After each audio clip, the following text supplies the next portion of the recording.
Hezbollah ने Israel के फौजी अहदाफ पर 200 से ज्यादा रॉकेट और ड्रोन हमले किए हैं। हिजबुल्लाह के मुताबिक हमले senior Hezbollah commander Nima Nasir की शहादत के जवाब में किए गए।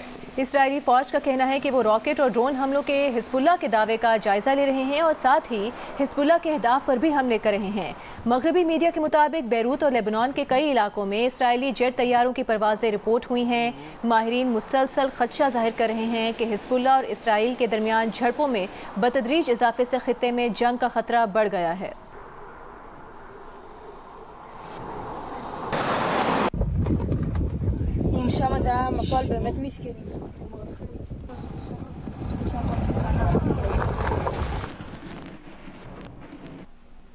वज़ीर आज़म शहबाज शरीफ ने कहा है कि पाकिस्तान अफगानिस्तान में अमन का ख्वाह है। पाकिस्तान हर किस्म की दहशत गर्दी की पुरजोर मजम्मत करता है।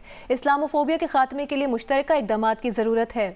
शंघाई ताउन तंजीम के सरबराही इजलास से खिताब करते हुए वज़ीर आज़म का कहना था कि SCO फ़लस्तीन की सूरत हाल पर आवाज़ उठाए।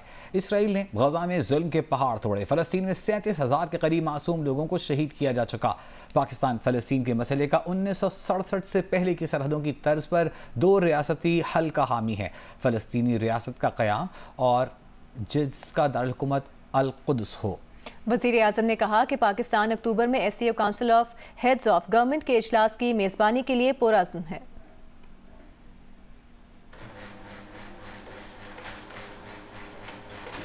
वज़ीर आज़म शहबाज शरीफ ने कहा है कि इसराइल ने गजा में जुल्म के पहाड़ तोड़े हैं और जंगी जराइम का इर्तिकाब कर रहा है। SCO प्लस समिट से खिताब में वज़ीर आज़म का कहना था कि आलमी अदालत इंसाफ भी इसराइल की बहिमाना कार्रवाइयों को फ़लस्तीनियों की नस्ल कुशी करार दे चुका। आलमी बरादरी इसराइली मज़ालिम का नोटिस ले और इसराइली बर्बरियत के खिलाफ इक़दाम करे और गजा में फौरी जंग बंदी इंसानी इमदाद के लिए अपनी कोशिशें तेज़ तर करे। One of the worst examples is Palestine, where over 37,000 innocent civilians, mostly women and children, have been killed, and over 2 million have been displaced by Israel's indiscriminate and unabated bombing. SCO must outrightly denounce this barbaric act and call for an immediate and unconditional ceasefire leading to the implementation of the two-state solution, which includes the establishment of the Palestine as a viable, secure and contiguous state on the basis of pre-1967 borders with Al-Quds as its capital. SCO summit is being held amidst unprecedented suffering of the people of Palestine as a result of Israel's ongoing brutal military campaign in Gaza. More than 37,000 people have been martyred, including thousands of children, and millions have been displaced. The UN Human Rights Council's Commission of Inquiry has rightly concluded that Israeli acts amount to war crimes, and according to the International Court of Justice, a plausible genocide for which Israel must be held to account.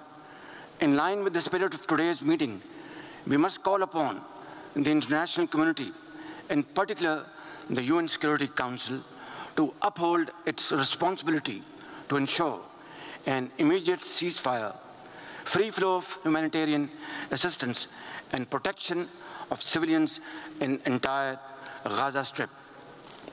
The UN must also ensure the implementation of its resolution for the peaceful settlement of all long-standing disputes.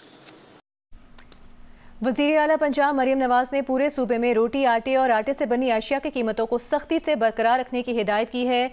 वज़ीर आला का कहना है कि आटे की कीमत में कमी का पूरा फ़ायदा आवाम को मुंतकिल किया जाए। उन्होंने पंजाब भर की इंतजामिया को सख्त चेकिंग की हिदायत जारी कर दी। वज़ीर आला का कहना है कि सरकारी कीमतों की खिलाफ वर्जी करने वालों से कानून के मुताबिक सख्ती से निपटा जाए। वो ज़ाती तौर पर रोटी, आटे की कीमत चेक करेंगी और आवाम से फीडबैक भी लेंगी।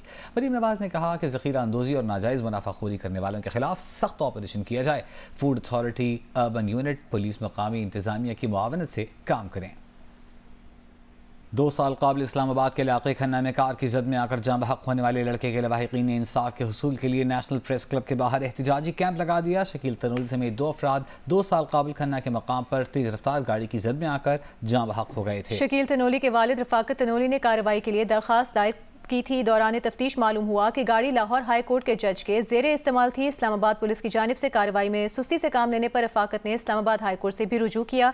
मुजाहिरीन का मुतालबा है कि शकील तनोली की कार हादसे में मौत के जिम्मेदारों के खिलाफ कार्रवाई की जाए।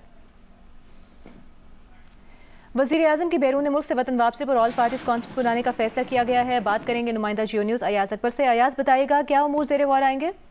जी, एक बहुत अहम डेवलपमेंट हुई है। वज़ीर आज़म जैसे ही वतन वापस आएंगे उनकी वापसी पर ऑल पार्टी कॉन्फ्रेंस बुलाए जाने का फैसला हुआ है। इसमें तमाम सियासी जमातों को ऑपरेशन अज़्म इस्तेकाम पर इत्माद में लिया जाएगा।